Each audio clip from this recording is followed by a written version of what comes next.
안녕하세요. 잘 지내셨습니까? 오래간만에 인사드리는 것 같습니다.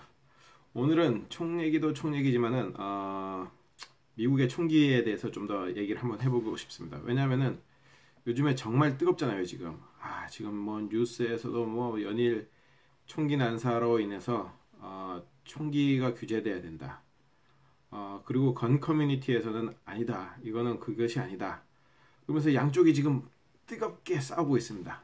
자, 이런 입장에서 저는 어떤 생각을 가지고 있는가라는 것을 한번 여러분들한테 말하고, 그리고 제가 상식적으로 이제 지금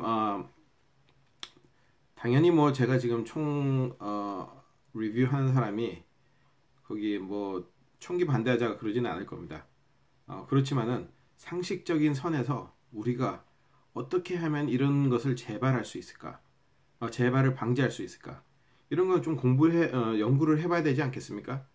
지금 아무리 총이 좋아도 이런 거는 아니잖아요.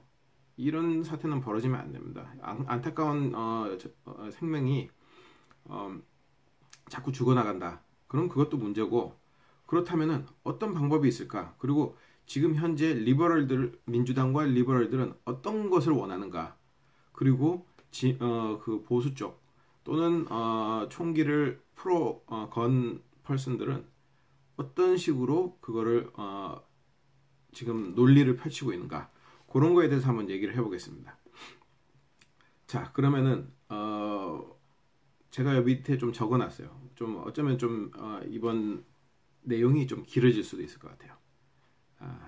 일단 첫 번째로 가장 중요하다기보다는 이제 그러면은 건 컨트롤을 해야 되느냐 말아야 되느냐가 이제 가장 큰 거잖아요. 지금 건 컨트롤에 대해서는 옛날에는 솔직히 말해서 캘리포니아도 마찬가지였습니다. 아마 1992였을 거예요. 92년도 전에는 뭐 없이 그냥 가서 사면 돼요. 그냥 뭐 백그라운드 이거 이런 거 없었습니다. 그냥 가서 사면 돼요. 돈 딱 주면은 총 줬어요. 그런 시스템이었어요. 근데 신기한 게도 그때는 이런 매스 슈링이 없었습니다. 어떤 또라이들이 나가가지고 총질해야 되는 학교에 가서 총질하고 이런 게 없었어요. 신기하지 않습니까? 1974였나? 그리고 1984까지였나? 제 생각에는 그렇게 해요. 그 10년 동안은, 그때는 뭐 진짜 돈만 주면은 총 살 때였거든요. 그 10년 동안에는 학교에서 단 한 건의, 미국 전체를 얘기하는 겁니다, 총기 사고가 없었어요. 누가 총 쏜 사람도 없고 총 맞은 사람도 없고 단 한 건이 없었어요. 근데 그 기간이 무슨 기간이었느냐? 바로 선생님들이나 학교 패컬티 멤버, 그러니까 학교에서 일하시는 사람들에게 의무적으로 총을 차고 있게 했던 시절이었습니다. 그때 동안에 단 한 건의, 이게 1982부터 1992였나? 하여간 그렇게, 어쨌든 그 기간 동안에 단 한 건의, 미국 전역에 10년 동안에 단 한 건의 총기 사고가 없었다는 얘기입니다. 이거는 좀 우리가 좀 생각해봐야 될 문제일 것 같기는 해요. 그렇게 옛날에는 총들 많이 쓰고, 그리고 사냥하러 갔던 사람들이 학교 파킹랏에 모여가지고 밤에 저녁에 모여가지고 거기서 뭐 이렇게 만나가지고 뭐 사냥한 거 얘기하고 뭐 맥주도 마시고 막 그러는데, 왜 그때는 없었던 일들이 지금은 막 일어나느냐인 거죠. 이제 저의 퀘스천이 이거고, 이제 그 다음에는 그러면 사람들이 지금 왜 건 컨트롤 안 하느냐, 이런 얘기를 하는데, 지금 건 컨트롤이라고 하는 거는 사실 어떤 거를 사람들한테 얘기를 물어보면 건 컨트롤을 얻느냐 하면은, 거의 많은 사람들이 백그라운드 체크를 해야 된다라고 얘기를 해요. 백그라운드 체크, 유니버셜 백그라운드 체크. 그게 말이 좋아서 유니버셜 백그라운드 체크이지, 지금도 하고 있는 것이 백그라운드 체크입니다. 지금 가면은 페더럴이에요. 이건 페더럴이에요. 그러니까는 캘리포니아뿐만이 아니라 전 미국 전역에 이제 총기 가게 가지고 총을 사려고 할 때 그 사람들이 페더럴 폼이다, ATF에서 나온 페더럴 폼에다가 써야 돼요. 거기에 뭐 죄 지은 거 있냐, 멘탈리 뭐 또라이냐, 뭐 이런 것들 다 이제 써야 되거든요. 거기에다가 물론 거기다 거짓말하고 쓰는 사람도 있겠죠. 그리고 지금 현재 문제는 그 백그라운드 시스템에 약간 문제가 있습니다. 왜냐면은 펠런들을 그러니까는 범죄자들이 어쩔 땐 통과가 돼요. 이 FBI가 그거는 검사하거든요. 그거는 ATF가 주관을 하지만은 백그라운드는 FBI에서 한다 그러더라고요. FBI에서 그게 3일 내로 법적으로 패스를 알려줘야 돼요. 근데 이제 사람도 모질라고 기도하는 것도 있다고 얘기를 하던데 요즘에는 사람을 증언했다고 그럽니다. 그렇지만 아직도 문제가 있는 것이 로컬 가벌먼에서 그러니까는 이제 작은 이제 자치제 지방자치에서 거기다가 그거를 저기 정보를 다 줘야 돼요. 사실은 이 사람 문제가 있습니다. 이 사람 범죄를 저질렀습니다라고 이런 식으로 줘야 되는데 안 주는 거예요. FBI 등록이 안 되니까는 FBI에서 백날 체크업을 해도 안 나는 거예요. 안 뜨는 거예요. 그 대표적인 예가 캘리포니아입니다. 캘리포니아가 요번에 프라포지션이라는 게 있잖아요. 프라포지션 47이랑 57이 지나가면서 그리고 LAPD도 요번에 지난번에 한번 크게 당했죠. 찰리백. 저기 그 중범죄자들을 이제 이렇게 이렇게 분류하는 과정에서 중범죄자들이 엄청나게 경범죄자로 가는 거예요. 경범죄로 묶은 거예요. 그러면서 이제 중범죄에 있는 이제 그 범죄율을 낮춘 거죠. 그거 걸렸잖아요. 그거 찰리백 아직도 하고 있습니다. 이제 이번에 리타일 한다고 그러더라고요. 근데 어쨌든 LAPD에서도 그런 식으로 문제가 있었고, 그러니까는 중범죄자들이 경범죄자 되니까 총을 살 수 있는 거라요. 그리고 캘리포니아에서는 범죄자들을 전부 다 중범죄자들을 경범죄자로 만들었어요. 그러면서 다 내보냈어요. 지금 처음에 5만 명 나오고 이번에 3만 명 나온다 그러더라고요. 그럼 지금 깜빵에 있는 사람들 반 이상 풀어준다는 얘기입니다. 뭐야 3분의 2는 되는 것 같아요. 그 정도로 풀어준다는 얘기인데 그럼 다른 말로 뭐냐면은 지금의 들어갈 때는 분명히 중범으로 들어갔는데 이게 저거 깜빵이 넘친다고 그 경범으로 만들어서 내보내주네. 그럼 이 사람들이 나와가지고 중범죄자들이 아니니까는 총을 또 살 수가 있잖아요. 이런 많은 문제들이 지금 있는 거예요. 그러다 보니까는 그리고 걔네들이 총을 살려고 하면은 걸려요. 걸리면은 그거 원래는 깜빵 가야 되거든요. 그거 중범이거든요. 중범 원래 그것도. 근데 그거를 깜빵을 있는 사람도 풀어주는데 그거를 또 보내겠습니까? 안 보내지. 결국은 그러다 보니까 어떻게 되냐? 이 범죄자들도 그냥 가서 찬스를 하는 거예요. 그냥 살려고 했는데 안 됐어. 그럼 투배. 그럼 안 사는 거예요. 그냥. 그러다가 통과됐어. 그러면은 그거 가져오는 거죠. 그러니까 물론 뭐 길거리에서 사는 루트가 있는 사람들은 전부 이제 거기 가서 이제 사는 거겠지만은 이런 식으로 이제 이게 허점이 있는 거예요. 그러니까 NRA가 야 그거 좀 픽스 좀 하라 제발 좀 픽스 해라. 그런데도 안 되고 있어요. 그것이 문제입니다. 그럼 유니버셜 백그라운드 시스템이란 게 새로이 나온다고 칩시다. 그러면 새로이 나온다고 치면은 이것이 개선이 돼서 그거 모든 것이 해결이 될까요? 안 되죠. 왜냐면 지금 있는 것도 안 되는데 지금 있는 거는 FBI가 관할하고 있잖아요. 거의 모든 백그라운드는 FBI를 통하거든요. FBI가 지금 시리즌십 가는 것도 FBI고 영주권도 FBI예요. 거의 그리고 이제 지금 저는 백그라운드 엄청 하는 사람이거든요. 왜냐면은 정부 시설에 자주 들어가거든요. 정부 시설에 자주 들어갈 때는 특히 그쪽에서 일할 때는 백그라운드 책을 맨날 해요. 그럼 그 백그라운드 하는 게 전부 다 FBI예요.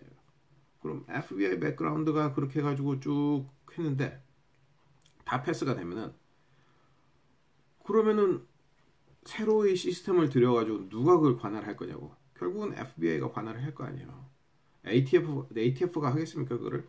ATF가 이제 그 페이퍼들이랑 이런 것들은 관할하겠죠. 그렇지만 백그라운드는 ATF에다가 다시 시스템을 새로 해가지고 한들 안 주면 어떡할 거냐고요. 안 되는 거 지금 안 되는 거 그때 가서 된다는 보장이 어디 있어요. 돈만 들이는 거예요. 그 시스템 하나 만드는데 엄청난 돈이 들거든요. 그래서 어쨌든 그런 여러 가지 문제가 있는데 그런 문제가 있음에도 불구하고 지금 자꾸 오바마가 유니버셜 백그라운드 지금 있는데 왜 또 그걸 하냐고. 지금 있는 거나 잘하지. 그것이 바로 NRA의 주장이었습니다. 근데 저는 이거를 픽스해야 된다고 생각해요. 이거 픽스하지 않는 이상에는 진짜 큰 문제가 있습니다. 그리고 중요한 거는 멘탈리 지금 또라이들, 한마디로 사이코들이죠. 사이코들. 근데 사이코들의 자기네 그 기록을 과연 병원에서 그거를 기록을 그쪽에다가 줄 것이냐, 그것도 저는 의문이에요. 솔직히 말해가지고 병원에서 안 주면 어떡해요. 이게 그 개인 프라이버시라고 해가지고 되게 이렇게 중요시되는 문제 중에 한 가지지 않습니까? 그러니까 그 프라이버시 문제로 인해서 있는데 그것도 저는 약간 의문이 가요. 근데 그건 해야 된다고 봐요. 왜냐면은 또라이들이 제일 무서운 거 아니에요. 솔직히 총기 나는 사람 또라이잖아요. 또라이들. 머리가 이상한 애들이에요. 다들. 그런 애들을 막아야 됩니다. 그런 애들을 막아야 되는데 프라이버시를 가장 중요하게 생각해가지고 크게 얘기하고 제일 거기에 대해서 크게 떠드는 사람들이 또한 민주당의 리버럴들입니다. 그렇게 생각해보면 그 사람들은 자기가 하는 말들이랑 자기가 하는 행동들이 지금 서로가 이렇게 컨트라딕 한다 그러죠. 이게 이렇게 안 맞고 있어요. 그럼 결국은 지금 그 백그라운드를 픽스를 할 수 있느냐? 상당히 지금 어렵습니다. 심지어 그걸 픽스를 한다고 쳐도 저는 이 문제는 또 일어난다고 봐요. 왜냐하면 사람들이 점점 또라이가 되고 있거든요. 우리 저기 마일드 하이 스키어라는 스키어, 그러니까는 님이 계시는데 이분이 너무 정확하게 좀 지적을 해주셨어요. 지금 이런 문제는 공교육 시스템의 붕괴와 인성교육의 실패를 반영한 결과라, 이런 말씀을 해주셨어요. 그러니까 마일드 하이 스키어 님이 정확하게 보셨어요. 이거는 교육의 실패입니다. 저는 그렇게 봐요. 근데 지금 리버럴들은 무슨 말을 하냐면은 선생들이 학교에서 지식만 전달하면 됐지 무슨 교육이냐, 인성교육이 부모가 해야지 왜 선생들한테 그걸 바라느냐는 거예요. 저는 이렇게 생각합니다. 학교에서 보통 학생들이 가면 6시간 7시간씩 된다고요. 그 뭐 국민학교는 좀 더 일찍 끝나기도 하지만은, 그러면은 부모랑 학생들이랑 있는 시간이 과연 하루에 몇 시간입니까? 보통은 일 갔다 와가지고 애 픽업하고 나면은 기껏해야 2-3시간 얘기할 시간이 있어요. 그 외에는 부모들 일 갔다 와가지고 서로 이렇게 커뮤니케이트하고 얘기하고 그럴 시간이 흔치 않습니다. 물론 뭐 한 분이 집에 계시면은 뭐 그 좀 더 날 수는 있겠죠. 그렇지만은 그런 입장에서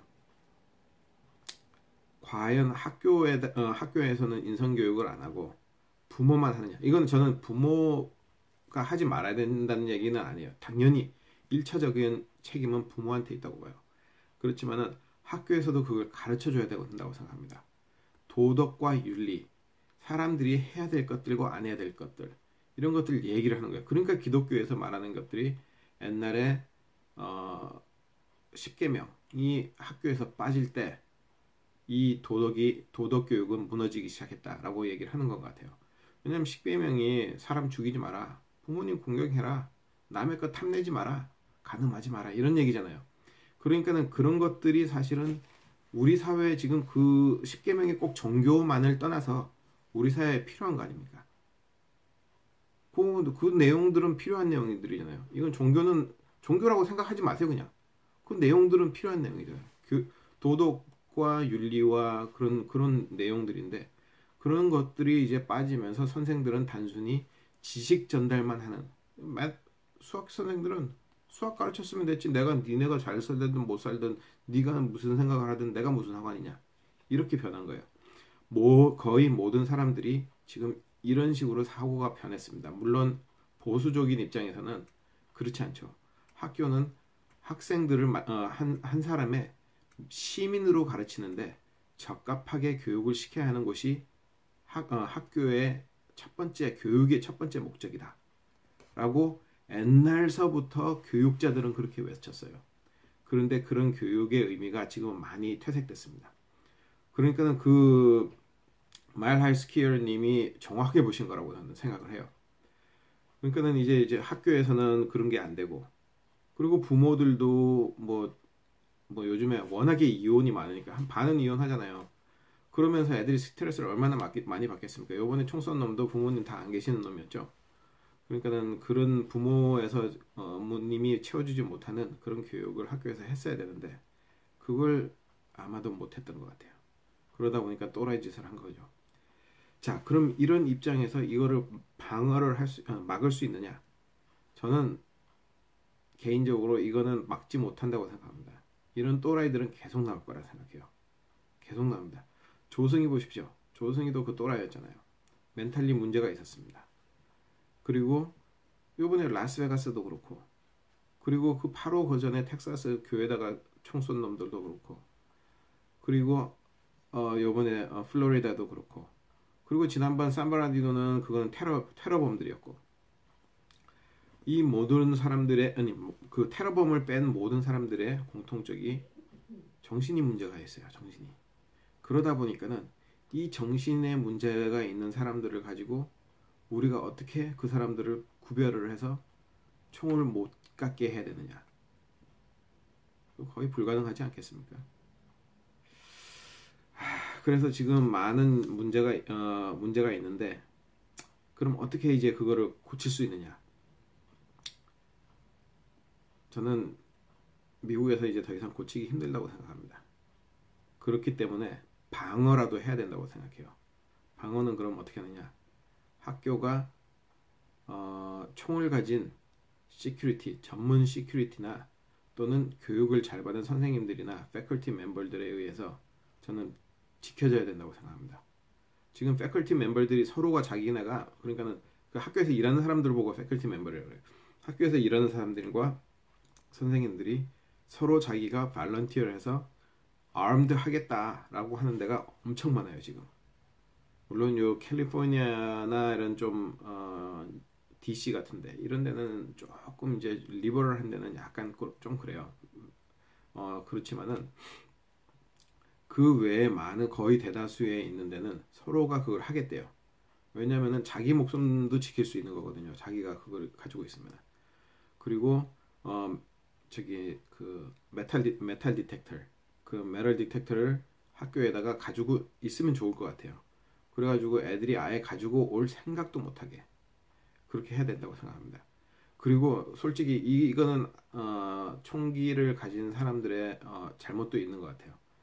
자기가 총을 가지고 있으면은 그거는 상당한 책임감이 있는 거거든요. 그 책임감을 되게 너무 우습게 생각하는 사람들이 많은 것 같아요. 그러니까 총을 아무데나 굴리죠. 장전된 총을 아무데나 굴려서 애들이 그걸 가지고 놀다가 쐈다. 또는 애들이 그걸 가지고 놀다가 학교를 들고 왔다. 뭐 하는 짓입니까 이거 도대체? 제가 처음에 인스트럭터를 될 때 생각했던 게 바로 그거였습니다. 총을 가진 사람들은 총을 가진 만큼의 responsibility, 그러니까는 책임감이 생기는 거예요. 그 책임감을 없이 그냥 총만 가지고 있겠다. 그거는 정말 큰 잘못 생각하고 있는 거라고 생각합니다. 혹시 제 이 동영상을 보시는 중에 총을 가지고 계신 분들은 정말 제발 부탁이니까 당연히 이제 뭐 거의 우리 커뮤니티 그리고 이게 날개단자님 계시는 이 네이버에서는 상식적으로 통하는 얘기입니다. 이런 주의해야 될 때는 상식적으로 통하는 건데 애들이 절대 가지지 못하게 액세스하지 못하게 잘 그 금고안 같은 데다가 잘 넣어야 되겠죠. 그 되게 중요하다고 생각합니다. 어쨌든 지금까지 뭐 두서없이 얘기를 했는데 다음 시간에 다시 하도록 하겠습니다. 이거 너무 오래 가가지고 이거 금방 끝날 것 같지가 않아요. 그러니까는 다음 시간에 계속 하도록 하겠습니다.